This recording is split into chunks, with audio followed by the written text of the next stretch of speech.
Hey everyone, my name's Dan. I'm going to talk to you guys about ocean pollution. And unfortunately, I'm not super computer savvy like a few other kids in our class. Those videos were pretty awesome. It's super intimidating for me. I'm going to talk to you guys about one thing and one thing only: plastic. Everything has plastic in it. And now so do our oceans, rivers, streams, and lakes.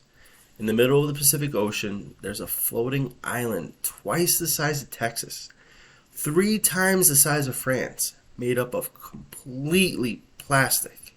This plastic comes in many different forms, such as cigarettes, cigarette filters, plastic bags, food wrappers, containers, caps, lids, plastic beverage bottles, eating utensils, glass beverage bottles, cans, straws, and finally, paper bags.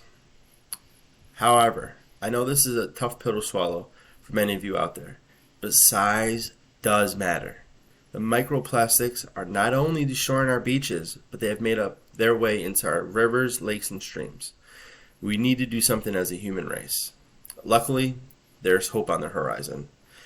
There are several groups of people out there that pull their resources together and have produced amazing answers to a never-ending plastic problem.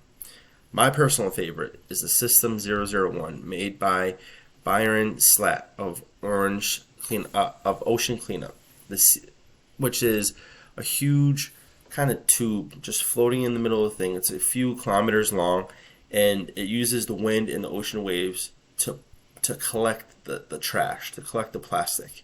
Then once a month, once every couple weeks, they have a boat, a ship come in and collect all that plastic, and then they recycle it. Zero carbon footprint, no pollution, marine life doesn't get trapped in there. It's an amazing product. The next one is the Seabin 5, which is aimed at collecting trash in calm waters like the marinas and harbors. There's Mr. Trash Wheel, which is used in fast-moving water like rivers, streams, and that's made by Clearwater Mills, to name just a few. But there's still work to be done.